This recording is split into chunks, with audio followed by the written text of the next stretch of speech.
So great to see both of you. Thank you for your time today, Natasha and Charlie. I don't know about you guys making this, but I have been waiting with bated breath for 3 years to get season 2. So thank you so much. I loved it. And Natasha, let's start with you, because to me, watching this, I felt that the direction that season 2 took, it gives us more of a personal look at you. Is that fair to say? Well, thanks, Bonnie. I think that the sort of concept, Amy Poehler is a co-creator of the show along with Leslie Head Lynn and I, and Amy had always described the point of the show as trying to get to the smallest doll inside of this sort of, larger idea. And so I think we'd always sort of envisioned it as, a sort of a first layer and then going deeper. And, I guess in a search for, trying to sort of tell the truth, it's funny, we know a lot about me. We know, obviously, but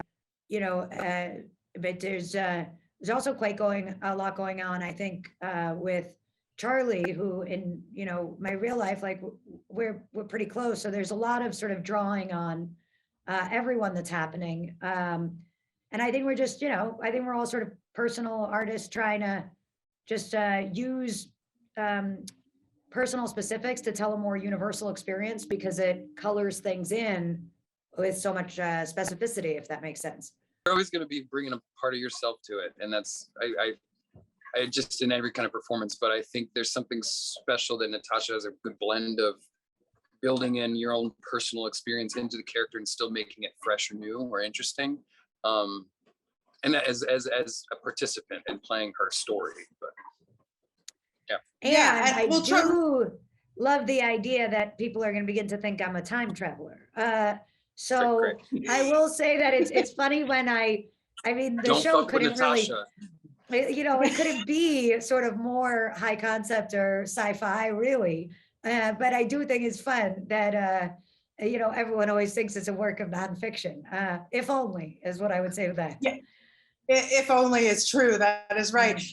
Charlie, for you, boy, do you get to really explore some deep things here too. And I don't want to give anything away, because as I was discovering it, wow, but for you to be able to play this character like this, and, like I said, different direction, how challenging, how much fun was that for you to take them in this direction?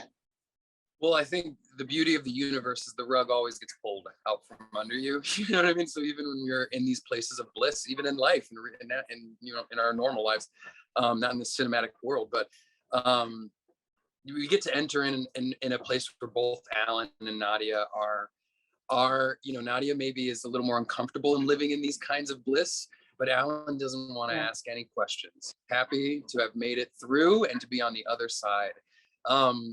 And there's some, I was talking a little bit earlier with my partner about this identity that we all kind of face whenever you reach your point that you've been fighting for, a job that you've been trying to get, this college you wanted to go to, all that kind of bullshit. You get there and then you realize, oh, what's changed? What's different? What's different about me? You try and force the differences. I think that's kind of where we both are starting, and we get to, the rug gets pulled out. The universe plays its games, throws us in another loophole, and there's no avoiding it, which is another circumstance of life. Without having to give anything away, it's so hard, but we start off really at a high point. It is. Yeah, absolutely. Natasha, I'm such a big fan of yours, and I'm always so impressed with you, but you shot some of this in Budapest. You're Hungarian.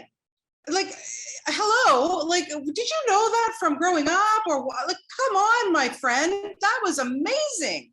Bonnie, I got to tell you, is one of the biggest mistakes of my life. Was I really, the only other director this season is Alex Buono, who's incredible, and he kept being like, "Come on, you can do this," and I was like, "Alex, I can't do it. I don't speak a lick of Hungarian. I got to rewrite the show. I got to deal with these spreadsheets and the budget. I got to be in all the scenes. You're nuts." And he kept being like, "You got this. So I really just spent, a month obsessively working with this woman, Eva Magar, on the Hungarian and just Wow. did it. It was bananas. We'd be at like, you know, tech scouts and with the Hungarian crew, and I would just be running, you know, like, am I saying this right? Does this sound right? So I It did not was- speak a lick of Hungarian. It Amazing. was the talk on set afterwards. I mean, I remember Alex coming in and being like, "Did you hear Natasha's Hungarian? It was amazing." The Hungarian actors were all coming around talking about it. It was a point of pride, I think. You fooled me, my friend. You did an amazing, amazing job. Well, listen, congratulations to both of you on season 2. It is so spectacular. Fans are just going to love it. And thank you so much for your time. And nobody hangs a cigarette out of their mouth like Natasha Lyonne. I can tell you that much. Thanks, Patty. No smoking. No smoking. No smoking. Thanks, guys. Okay.